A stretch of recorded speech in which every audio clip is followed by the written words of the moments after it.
প্রত্যেকটা কথা লাউহে মাহফুজে লেখা আছে, এমনকি আপনার কার সাথে বিয়ে হবে সেটাও, কয়টা বাচ্চা কাচ্চা হবে সেটাও। তাই এত অস্থির হওয়ার দরকার নাই, রিজিকে যা আছে আসবে ইনশাল্লাহ। লেখা যদি হয়ে থাকে আসবে না, আসবে ইনশাল্লাহ, সবর। তো এই জন্য মুমিনদেরকে বলা হয়েছে তোমরা কখনো হতাশ হবে না, কারণ তাকদীর লেখা হয়ে গেছে, হতাশ হওয়ার কোনো কারণ নাই। একটা প্রবণতা আমরা সমাজে দেখছি আত্মহত্যার। ইয়াং জেনারেশনকে আমরা নসিহত করবো যে ভুলেও নিজের জীবনকে বিসর্জন দিতে যাবেন না। আল্লাহ রাব্বুল আলামিন আপনাদেরকে সৃষ্টি করেছেন তার ইবাদত করার জন্য এবং তার জমিনে তার দিনটাকে প্রতিষ্ঠা করার জন্য। হেলায় খেলায় আপনার জীবনটা নষ্ট করবেন না, ঠিক আছে ভাই? আল্লাহ বোঝার তৌফিক দান করেন। তো কলম সৃষ্টি করার পরে কিয়ামত পর্যন্ত সব লেখা হয়ে গেছে। এখন আল্লাহ রাব্বুল আলামিন এই পৃথিবীতে আমাদেরকে তার প্রতিনিধি বানিয়েছেন। সুবহানাল্লাহ, সুবহানাল্লাহ। তাহলে আমরা নিজেদের আত্মপরিচয় ভুলে গেলাম যে আমরা আল্লাহর প্রতিনিধি পৃথিবীতে, তাই না? আমরা এখন আব্রাহাম লিঙ্কনের পূজা করতেছি। আব্রাহাম লিঙ্কনের পূজা তো বুঝেন না আপনারা, এটা হচ্ছে ওই যে সকল ডেমোক্রেসি পূজার। আল্লাহ পাক বলছেন ওয়াল্লামা আদামাল আসমাআ কুল্লাহা, আল্লাহ বলছেন আমি আদমকে এই মহাবিশ্বের যত নাম আছে, নাউন্স ইসম সব শিক্ষা দিয়েছি। সুবহানাল্লাহ। এই মহাবিশ্বের যত নাম, এখানে ইসম শব্দের অর্থ কিন্তু জ্ঞান। ইসম মানে কি? এখানে জ্ঞান। মহাবিশ্বের যে জ্ঞানগুলো আছে এই জ্ঞানগুলো আল্লাহ পাক আমাদের আদি পিতাকে শিক্ষা দিয়েছেন। আমাদের আদি পিতাকে আল্লাহ নিজে শিক্ষা দিয়েছেন। সুবহানাল্লাহ। সৃষ্টিগতভাবে আমরা জ্ঞানী ছিলাম না, আল্লাহ পাক আমাদেরকে জ্ঞান শিক্ষা দিয়েছেন। আমরা ফিলোসফির বইগুলো খুললে দেখবেন ওখানে বুদ্ধিবাদ নামে একটা মতবাদ আছে। মানে তারা বলে যে মানুষ সৃষ্টিগতভাবেই একজন বুদ্ধিদীপ্ত প্রাণী। এটা ভুল কনসেপ্ট। সৃষ্টিগতভাবে আমাদের মধ্যে জ্ঞান ছিল না, আল্লাহ পাক আমাদেরকে জ্ঞান শিক্ষা দিয়েছেন। কথা বুঝতে পারছেন? একটা মতবাদ তাদের আছে অভিজ্ঞতাবাদ, মানে মানুষ অভিজ্ঞতা থেকেই শিখে। আরেকটা আছে সমন্বয় মতবাদ, আপনারা তো এগুলো অনেকে পড়েছেন হয়তো। এর বাইরে যে একটা মতবাদ আছে যে আল্লাহ পক্ষ থেকে ওহী ভিত্তিক মানুষ জ্ঞান শিখে, এই মতবাদ কোনো দার্শনিকের বইয়ে স্থান পেল না। কি আফসোস, কি আফসোস! অথচ মুসলিম হয়ে দার্শনিক তারা। কি আফসোস! আল্লাহ পাকের ওহীর পক্ষ থেকে যে জ্ঞান আসতে পারে এইটা কনসেপ্টই নাই। অথচ এখানে কোরআনে আল্লাহ পাক বলছেন ওয়াল্লামা আদামাল আসমাআ কুল্লাহা, আমি আল্লাহ আদমকে সমস্ত নাম শিক্ষা দিয়েছি। সুবহানাল্লাহ। এরপরে এই যে জ্ঞান আদম আলাইহিস সালামকে আল্লাহ পাক শিক্ষা দিলেন, এর ফলশ্রুতিতেই আল্লাহ পাক বললেন যে ওয়াইজ কুল্না লিল মালাইকা উসজুদু লি আদম, হে ফেরেশতারা তোমরা এখন আদমকে সিজদা করো।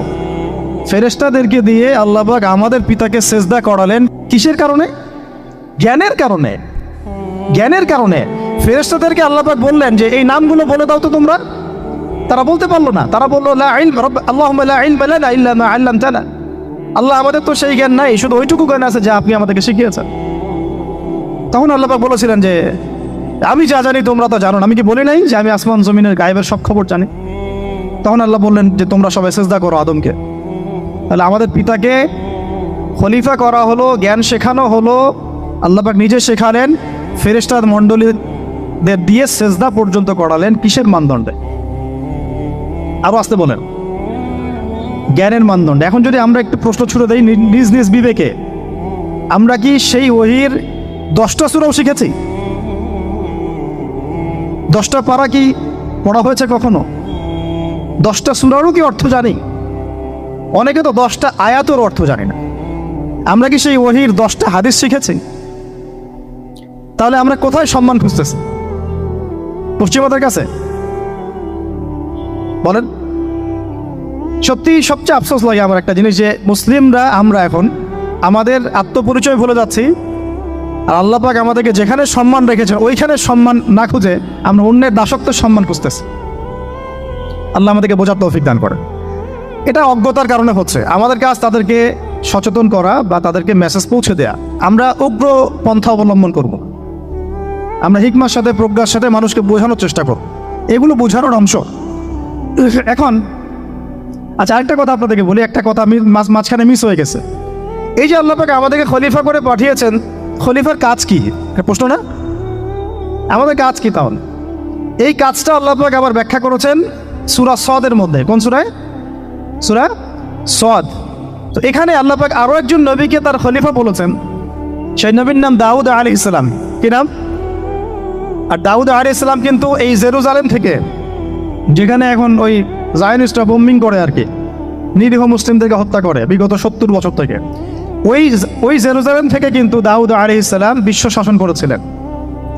তার পরবর্তীতে তার সন্তান সুলাইমান আলাইহিস সালামও কিন্তু ওখান থেকেই বিশ্ব শাসন করেছিলেন। আর এখনকার বনু ইসরাইল দাবিদার এই জায়নিস্টরা, তারাও কিন্তু ওই ফিকিরই করছে, ওখান থেকে তারা বিশ্ব শাসন করতে চায় এবং তারা মনে করে তাদের একজন মাসিহ আসবে, সেই মাসিহ আসলে তারা বিশ্ব শাসন করবে। আমরা সেই মাসিহের নাম জানি মাসিহুদ দাজ্জাল। কি নাম? এই দাজ্জালকে ওরা ওদের সত্য মাসিহ মনে করে, আমরা জানি হচ্ছে মিথ্যা ভণ্ড প্রতারক মাসিহ, অথচ ওরা মনে করে এটা হচ্ছে সত্য মাসিহ। এই জায়গায় তারা ধোঁকা খাচ্ছে। অথচ সত্য মাসিহ হচ্ছেন ঈসা আলাইহিস সালাম, যিনি আবার শেষ জামানায় আসবেন এবং তার হাতেই এই মাসিহুদ দাজ্জাল মারা যাবে এবং তারপরে পুরো বিশ্বে আবার ওই খিলাফা কায়েম হবে, ওই যে খলিফা, ওটা সারা বিশ্বে কায়েম হবে। এই টাউন হলও বাদ যাবে না ইনশাআল্লাহ। এখন খলিফার কাজটা কোথায় পাবেন, কোন সূরায় ভাই বলেন?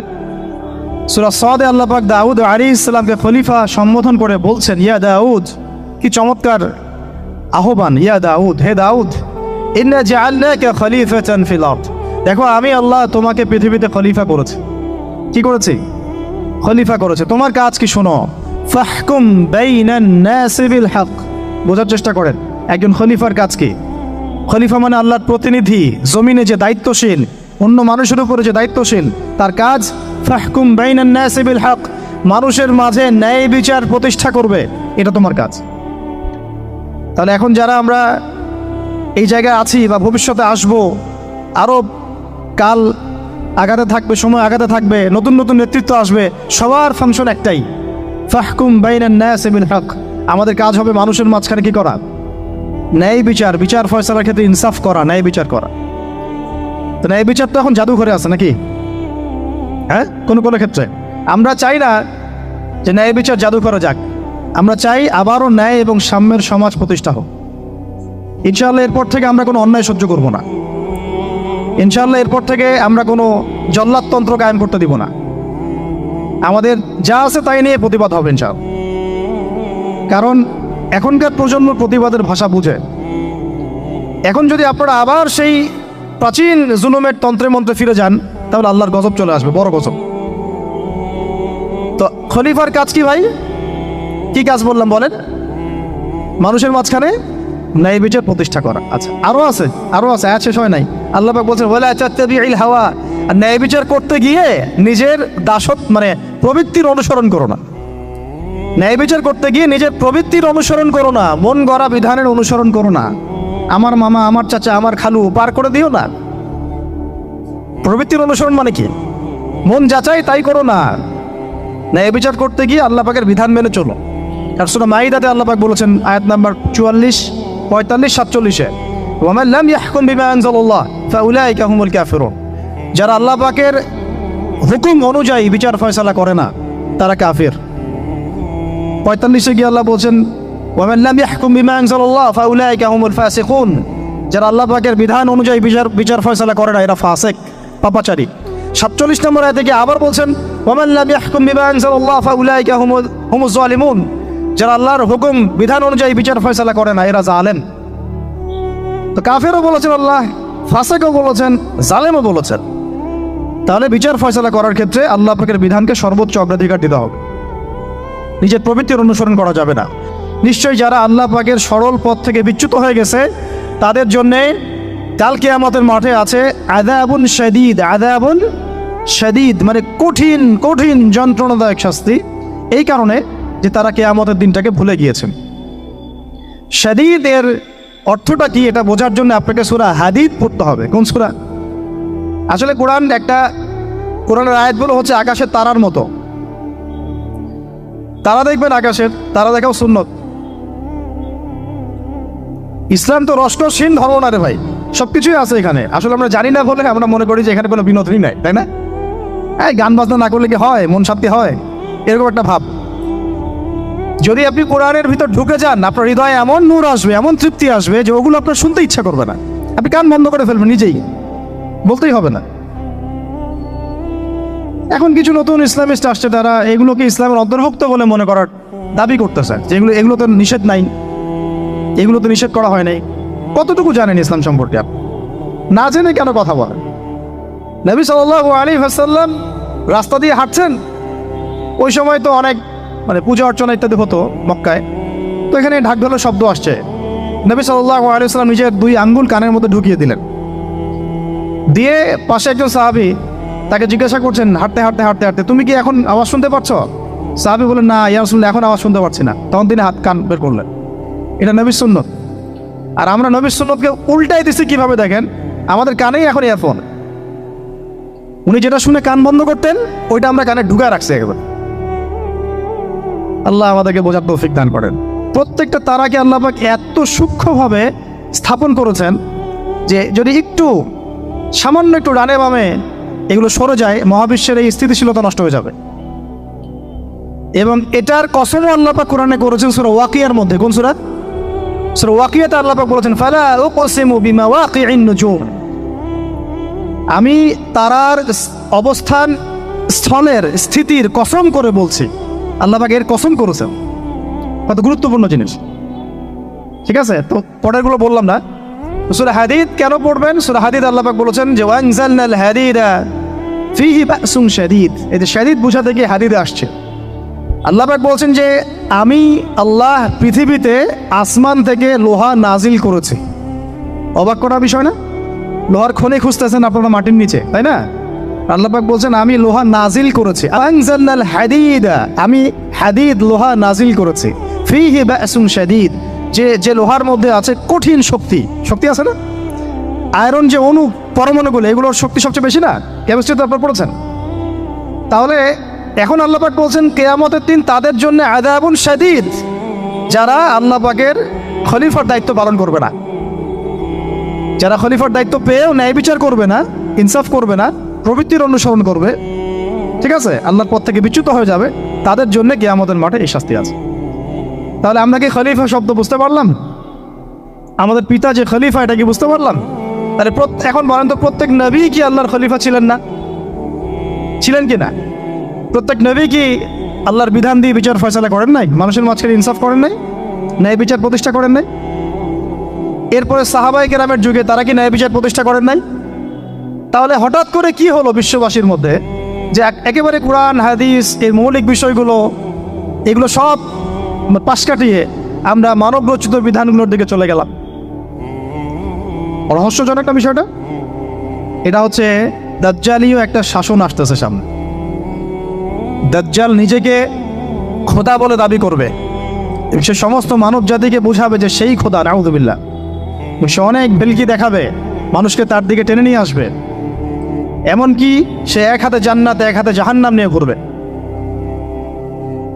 নবীজি বলেছেন যে তার জান্নাতে প্রবেশ করবে ওটাই তার জাহান্নাম, আর যে তার জাহান্নামে প্রবেশ করবে সেটাই হচ্ছে জান্নাত। তাহলে পুরো বিশ্ববাসীকে আল্লাহ থেকে দূরে সরিয়ে একটা গডলেস ওয়ার্ল্ডে রূপান্তরিত করার একটা তৎপরতা চলছে, লক্ষ্য করতেছেন না? এটা মূলত আপকামিং যে দাজ্জালীয় সভ্যতার ভবিষ্যৎবাণী নবীজি করেছেন, এই দিকেই ওয়ার্ল্ড যাচ্ছে আস্তে আস্তে। অত আর লম্বা করছি না। আমাদের নবী মুহাম্মদ সাল্লাল্লাহু আলাইহি ওয়াসাল্লাম আসেন, আমরা তো তার উম্মত। 23 বছরে, একটু মনোযোগ দেন, এটা আলোচনার লাস্ট পার্ট, ঠিক আছে? 23 বছরে তিনি পুরো জাহেলিয়াতকে পরিবর্তন করে দিয়েছেন। কত বছরে? 23 বছর। আপনারা কি জানেন যে আইয়ামে জাহিলিয়াতে আসলে কি কি সমস্যা ছিল? কেন ওই যুগটাকে আমরা জাহিলিয়াত বলি? বেসিক্যালি 5-6টা সমস্যা ছিল। কয়টা? 5-6টা। 1 নম্বর শিরক। 1 নম্বর কি? আমার সাথে বলেন। শিরক আমাদের ওয়ার্ল্ডে নাই? এটা তো গ্লোবাল শিরক চলতেছে এখন। শুধু ধর্মীয় শিরক চলতেছে না, কিন্তু এখন শিরক হচ্ছে পলিটিক্সে, শিরক হচ্ছে ইকোনমিক্সে, শিরক এডুকেশনেও আছে, শিরক কালচারের মধ্যেও আছে। কথাগুলো বুঝতে হবে একটু গভীরভাবে। তখন সমস্যা ছিল রিবা, সুদ। এখন নাই? রিবা ছাড়া কোনো সিস্টেম আছে এখন ওয়ার্ল্ডে? আমি গতকালকে একটা হাদিস মোতালা করছিলাম সুদ সংক্রান্ত। নবীজি বলেছেন সাল্লাল্লাহু আলাইহি ওয়াসাল্লাম যে একটা যুগ আসবে সামনে, সুদবিহীন কোনো মানুষই চলতে পারবে না। যে চলতে চাইবে তার গায়েও সুদের ছিটা ফোটা গিয়ে লাগবে। আসে নাই সেই যুগ? সুবহানাল্লাহ। কিভাবে তিনি এত স্পেসিফিকলি কথাগুলো বলতে পারেন? নিশ্চয়ই তিনি এমন একজন সত্তার কাছ থেকে জ্ঞান পেয়েছেন যিনি সব জানেন, অতীত বর্তমান ভবিষ্যৎ, তাই না? এমনকি নবীজি বলেছেন ইমামুল মাহদির সময় যে 10 জন ঘোড়সাওয়ার বের হবে এবং তারা গিয়ে খোঁজ নিতে যাবে যে দাজ্জাল বের হয়েছে কিনা, নবীজি বলছেন আমি সেই 10 জনের নামও জানি, তাদের বাবার নামও জানি। সুবহানাল্লাহ। কিয়ামতের মাঠে আলী রাদিয়াল্লাহু আনহু, আবু বকর রাদিয়াল্লাহু আনহু, ওমর, উসমান রাদিয়াল্লাহু আনহুম আজমাইন, তাদের হিসাবটা কেমন হবে ওইটাও নবী সাল্লাল্লাহু আলাইহি ওয়াসাল্লাম আগেই বলে দিয়েছে। সবচেয়ে দ্রুত হিসাব হবে এই উম্মতের আলী ইবনে আবি তালিব রাদিয়াল্লাহু আনহু। যাবেন, বেরোবেন, শেষ। কি মানুষ, তার জীবনীটা পড়ে দেখবে। আমি শেষের দিকে বলে দিব আপনাদেরকে আজকে, এবং এটা রেকর্ডেড থাকবে, ইনশাল্লাহ অনলাইনে দিয়ে দিব, যে আপনারা কোন কোন সাবজেক্টের বই কিনবেন। বই মেলা তো শুধু মানে আসলেন একটা র্যান্ডমলি বই কিনলেন এমন না, টপিক ধরে ধরে সাবজেক্ট ওয়াইজ বই কিনতে হবে। ঠিক আছে ভাই? বই কেনার পিছনে টাকা পয়সা খরচ যদি না করেন, মানে দিনের জন্য অর্থ ব্যয় করার মানসিকতা না থাকে, এলেম পাওয়া যাবে। অনেক মুহাদ্দিস নিজের গায়ের জামা খুলে দিয়ে পর্যন্ত বই নিয়ে বাসায় গিয়েছে, জানেন? তাদের সমস্ত সম্পত্তি বিক্রি করে দিয়েছেন বই কেনার জন্য। একটা বইয়ের দাম যদি দেখি 100 টাকা, বাস আমাদের গায়ে লাগে। 100 টাকা দিয়ে তো আপনার গার্লফ্রেন্ডকে নিয়ে বসতে গায়ে লাগে না, বসলে তো 500 টাকা চলে যায়। জিনা থেকে বাঁচতে না পারলে কলবে আল্লাহ নূর আসবে না। আল্লাহ পাক আমাদের কথাগুলো বোঝার তৌফিক দান করেন, আমিন। জিনা, আবার বলছি, জিনা থেকে বাঁচতে হবে, অন্যথায় কলবে নূর আসবে না। আল্লাহ পাক আমাদেরকে বোঝার তৌফিক দান করেন, আমিন। কোথায় ছিলাম ভাই? রিবা, সুদ। ওইটা বলতে গিয়ে হাদিসটা কথা বলেছিলাম। এই সুদটা কি এখন বেশি না কম? এখন সুদ মানুষ খাচ্ছে, যুক্তিও দিচ্ছে যে এই যুগে এখন সুদ না খাইলে কি চলে। একদিন একটা মসজিদে বয়ান করছিলাম, তো মসজিদে বয়ানের মাঝখানে একজন দাঁড়ায় গেল, দাঁড়ায় আমাকে বলছে যে ওস্তাদ, হুজুর বুঝলাম আপনার সব কথা ঠিক আছে, এখন আমার 1 লাখ টাকা ধার লাগবে, আমি কোত্থেকে নিব? বলেন আসলে উত্তর দিবেন কি? হ্যাঁ, সুদের ক্ষতিকর বিষয়গুলো যেমন বলতে হবে, সুদবিহীন ব্যাংকিং সিস্টেম এবং অর্থনৈতিক ব্যবস্থাও তো চালু করতে হবে। সেটা কি? সেটা হচ্ছে যাকাত। সেটা কি? যাকাত, সাদাকা এবং কর্জে হাসানা। এগুলো তো চালু করছি না আমরা শুধু কথা বলছি তাত্ত্বিক যে সুদ হারাম। আমিও তো অনেক জায়গায় বলছি, কারণ বলতে হচ্ছে, না আপনার জানাতে তো হবে। সুদের পাপের সবচেয়ে নিম্ন শাখা হচ্ছে মায়ের সাথে জেনা করা, সর্বোচ্চ শাখা হচ্ছে আল্লাহ এবং তার রাসূলের সাথে যুদ্ধ করা। একটা হাদিস বুখারীতে এরকমও আসছে, বুখারীতে কি তিরমিজিতে, আমি রেফারেন্সটা ভুলে যাচ্ছি, তো হাদিসটা সহিহ। নবী সাল্লাল্লাহু আলাইহি ওয়াসাল্লাম বলেছেন, যে ব্যক্তি 1 দিরহাম সুদ খায় সে যেন 36 বার জেনা করবে। আর আপনারা তো জানেন, এটা আমার বলার দরকার নাই, 4 শ্রেণীর মানুষকে নবীজি অভিশাপ দিয়েছেন, যে নিজে খায়, তারপরে যে সুদ দেয়, যে লিখে রাখে, যে সাক্ষী থাকে। তা আমি বলতে চাচ্ছি, আইয়ামে জাহিলিয়াতে এই সুদটা ছিল, আমাদের এই বর্তমান ওয়ার্ল্ড অ্যাফেয়ার্সে নাই। বাংলাদেশ একটা কান্ট্রি হিসেবে চিন্তা করবেন না, আপনি গ্লোবালি চিন্তা করবেন, কারণ এখন একটা দেশ স্বতন্ত্রভাবে চলতে পারে না। ওয়ার্ল্ড ব্যাংকের সাথে আপনাকে ডিল করতে হবে, IMF এর সাথে। আমি যদি প্রেসিডেন্ট হই, তা আমাকেও করতে হবে, আপনি হলে আপনাকেও করতে হবে। তো কথা বলে তো শুধু কথা বলে লাভ নাই, আপনার বিকল্পটা কি? আসল বিকল্প ব্যবস্থাটা কি? এটা তো মূল কথা। ইকোনমিক্স নিয়ে কতগুলো কিতাব আছে এখানে, ইসলামিক ইকোনমিক্স নিয়ে আমরা কতগুলো কিতাব ছাপাইছি, বর্তমান ওয়ার্ল্ড অ্যাফেয়ার্স নিয়ে আমরা কতগুলো কিতাব ছাপাইছি। নবী সাল্লাল্লাহু আলাইহি ওয়াসাল্লাম বলেছেন, শেষ জামানার সবচাইতে আমার উম্মতের উপর ভয়াবহ ফিতনা হচ্ছে মাসিহুদ দাজ্জাল। কি নাম বলেন? এখন আপনি আমাকে মাদ্রাসার পুরো সিলেবাসে এই কন্টেন্টে আমাকে দাজ্জাল নিয়ে একটা ফ্যাকাল্টি দেখান, আছে? কয়টা কিতাব আছে? সবচেয়ে ভয়াবহ ফিতনা নবীর মুখে, নিজের মুখে বলা, সবচেয়ে ভয়াবহ। এর চেয়ে ভয়াবহ কোনো ফিতনা আসে নাই, আসবেও না। তো এখন আপনি আমাকে বলেন যে এই ফিতনা সংক্রান্ত কতগুলো কিতাব আপনার কাছে আছে বাসায়, বলেন। তাহলে গ্যাপস আছে না আমাদের মধ্যে? গ্যাপস ফিল আপ করতে হবে। কথাগুলো বলার উদ্দেশ্য হচ্ছে গ্যাপসটা ফিল আপ করা। তো এই রিবার সমস্যাটা এখনও আছে। আল্লাহ পাক আমাদেরকে রিবা মুক্ত জিন্দেগি দান করেন, আমিন। এবং আমি রিকোয়েস্ট করব বিনয়ের সাথে, যে আমাদের ঊর্ধ্বতন কর্তৃপক্ষ যারা আছেন, শুধু একটা কাজ করেন না, একটা কাজ 1 বছর করেই দেখেন না কি হয়। প্রত্যেকটা মুসলিম, অমুসলিমদের কথা বলছেন, যেহেতু এটা খিলাফা স্টেট না, সেহেতু অমুসলিমরা এখানে জিজিয়া দিবে না। খিলাফা স্টেটে অমুসলিমরা জিজিয়া দেয়, এটা তো খিলাফা স্টেট না, এটা তো ডেমোক্রেটিক স্টেট এবং সেকুলার স্টেট। শুধু মুসলিমদের কাছ থেকে যাদের নিসাব পরিমাণ সম্পদ হয়েছে জাকাত দেওয়ার, সবার কাছ থেকে রাষ্ট্রীয়ভাবে বাধ্যতামূলক জাকাত নেন, দেখেন না অর্থনীতি সচল হয় না হয় না। একটা বছর নিয়ে দেখেন না কি হয়। কেউ এই উদ্যোগ গ্রহণ করতে পারতেছে না। কেন হচ্ছে না আমরা বুঝতে পারতেছি না। কর্জে হাসানার এনজিও চালু করা যায়। আমরা অনেক সংগঠন করছি, সোশ্যাল, অরাজনৈতিক ইত্যাদি রাজনৈতিক। আমরা ইকোনমিক এনজিও খুব একটা করতে পারছি না। কিন্তু এই জায়গাগুলো দখল করে ফেলছে, দেখেন কারা কারা, নাম বলতে চাচ্ছি না। এবং যারা যারা দখল করছে তারা কিন্তু এখন রাষ্ট্রের অনেক বড় বড় জায়গা হস্তক্ষেপ করতেছে। ইভেন ট্রান্সজেন্ডারের মতো ইস্যু কিন্তু তারাই ঢুকাই দিচ্ছে ভিতরে, ঢুকায় নেই? উত্তরবঙ্গ জুড়ে পুরো উত্তরবঙ্গ ঘুরে আসেন, দেখেন কাদের তৎপরতা বেশি। নীলফামারীতে সফর করে দেখলাম যে ওখানে একটা গ্রামের মধ্যে 24টা এনজিও কাজ করতেছে, সুদী সব। তারপরে মানুষ তামাক চাষ করে খাচ্ছে।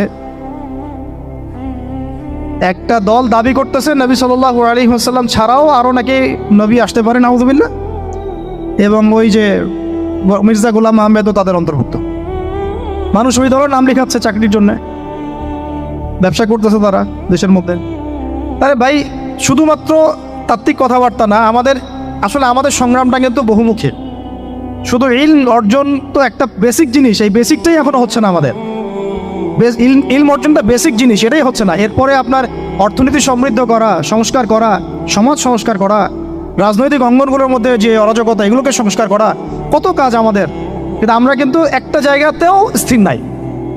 ইভেন একটা মাসালাতেও আমরা এক জায়গায় আসতে পারতেছি না, ঐক্যবদ্ধ হতে পারতেছি না।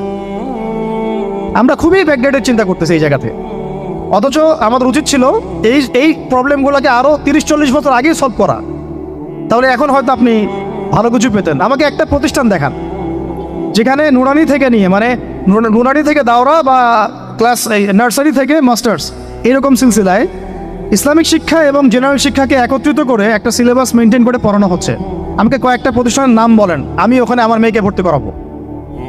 আমাকে দেন, রেডিমেড দেন, আমার ছেলেকে ভর্তি করাবো। আমরা ফিকির করতেছি না। এটা হওয়া উচিত ছিল বিগত 30 বছর আগেই। আমি আপনাদেরকে বলি যে প্রকাশনা সংস্থার ভাইরা আছেন অনেকে এখানে। ধরেন আমাদের রংপুরের কোনো ভাই আপনাদেরকে পুরো 1 বিঘা জমি দিল, বা ধরেন 5 বিঘা জমি দিয়ে দিল, ঠিক আছে? আর আমরা সবাই মিলে দেশবাসীর কাছ থেকে টাকা কালেক্ট করে একটা কনস্ট্রাকশন দাঁড় করে প্রতিষ্ঠান দাঁড় করালাম, একেবারে অনার্স, মানে নুরানি থেকে নিয়ে, মানে প্লে গ্রুপ থেকে নিয়ে মাস্টার্স, এরকম ফ্যাকাল্টি আর কি করলাম। এখন ভাই, আপনারা যারা বই প্রকাশ করতেছেন, আমাকে কি আপনারা বই দিতে পারবেন? প্রত্যেকটা ক্লাসে আমি কোন কোন বই পড়াবো পারবেন? আমাকে কি সিলেবাস দিতে পারবেন?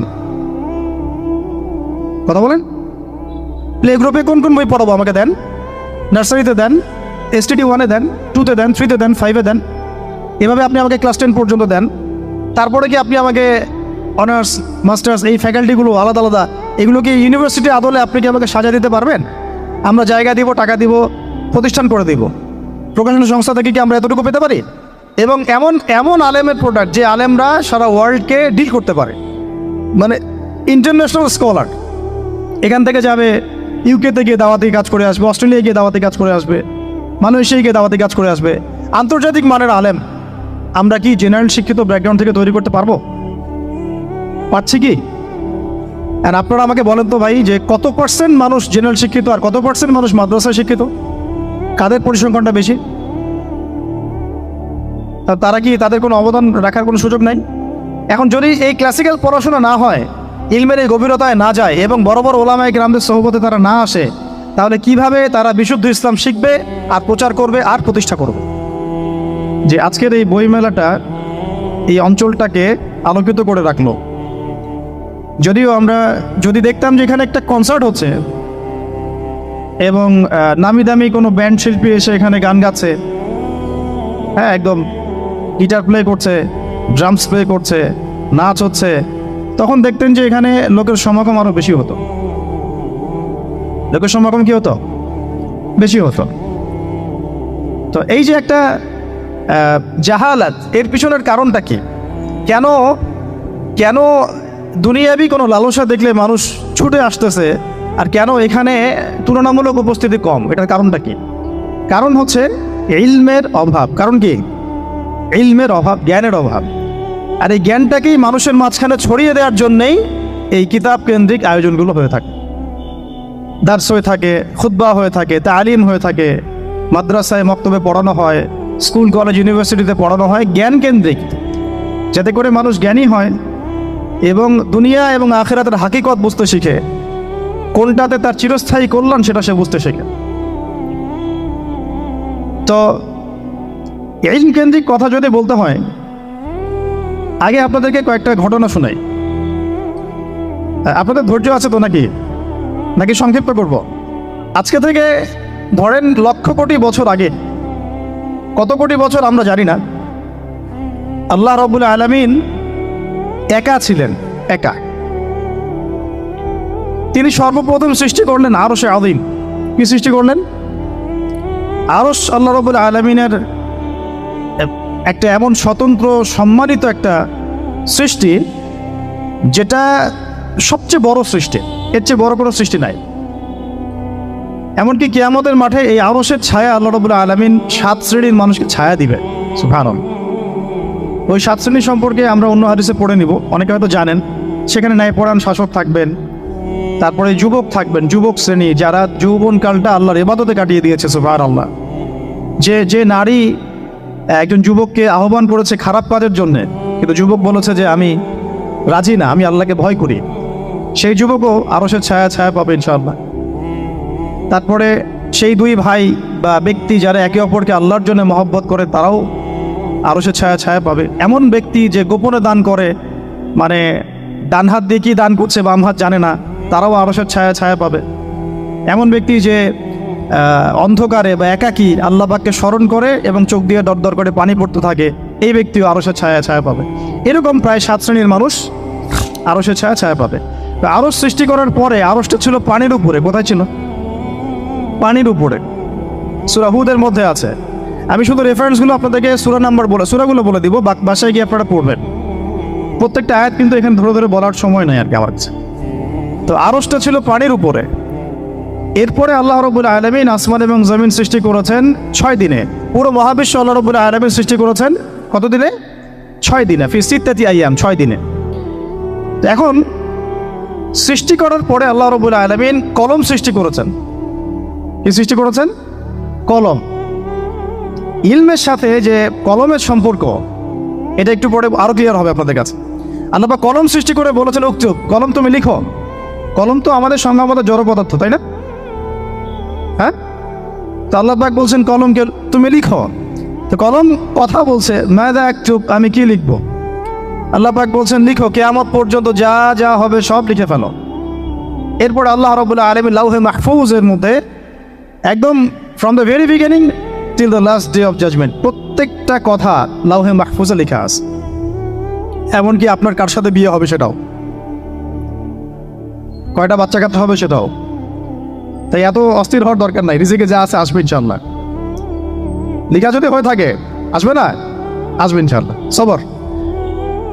তো এই জন্য মুমিনদেরকে বলা হয়েছে তোমরা কখনো হতাশ হবে না, কারণ তাকদীর লেখা হয়ে গেছে, হতাশ হওয়ার কোনো কারণ নাই।